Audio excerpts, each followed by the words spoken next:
الجنابہ، جنابت کے مسائل۔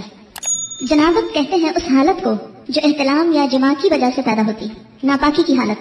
یاد رکھیے کہ ان مسائل کو پڑھتے ہوئے ہو سکتا ہے آپ بہت جھجکیں یا سنتے ہوئے بہت جھجک محسوس کریں۔ یہ قدرت کی بات ہے، اللہ نے ہر ایک کے اندر ایک حیا رکھی ہے اور ان کو پڑھانا بھی ایک نہایت مشکل مرحلہ ہے۔ لیکن کیوں پڑھایا جائے، کیوں بتائی جائیں یہ باتیں؟ کیونکہ یہ انسانی زندگی سے متعلق ہے۔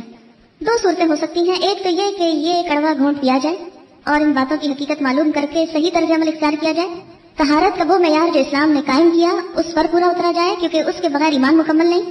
اور دوسرا یہ کہ ان باتوں کو کھولا نہ جائے، وضاحت نہ کی جائے، بتایا نہ جائے اور شرم و حیا کا نام لے کر ان سب مسائل کو دبایا جائے۔ دو چار روز پہلے کسی نے مجھے بتایا ہائیلی کوالیفائڈ لڑکی کے بارے میں کہ اس نے سوال کیا کسی درس دینے والی سے، اور سوال اس بات کے بارے میں تھا کہ وضو کن کن چیزوں سے ٹوٹتا ہے۔ جب اس کو بتایا گیا تو وہ بڑی حیران ہوئی کہ کیا اس سے وضو ٹوٹ جاتا ہے، اور وہ حالت بالکل ایک نارمل حالت ہے جس کا وہ ذکر تھا۔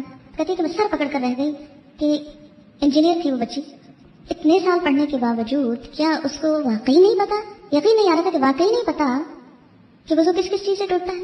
اب اگر کسی کو یہ پتہ ہی نہیں کہ وضو کس چیز سے ٹوٹتا ہے تو وہ پھر وضو کی حالت میں ہو یا بغیر وضو کے وہ عبادت کرتا چلا جائے۔ اچھا کیوں نہیں پتا؟ اس لیے کہ ہمارے اسلامیات کے کورسز بھی جتنے ہیں ان میں ایسے مسائل کا ذکر نہیں ہے، کیونکہ ایسے مسائل کو بے حیائی کا نام دے کر ذکر ہی نہیں کیا جاتا۔ ٹھیک ہے، ایسی باتیں مجلسوں میں کرنے کی نہیں اور عام طور پر بولنے کی نہیں یا سوچنے کی نہیں، لیکن انسان کی زندگی کا ایک حصہ ہے۔ بالکل ایسے جیسے ایک گھر میں آپ واش روم بناتے ہیں، ٹوائلٹ بناتے ہیں، تو وہ ایک ناپسندیدہ حصہ ہے لیکن ضرورت ہے نا، اس کے بغیر گزارا نہیں۔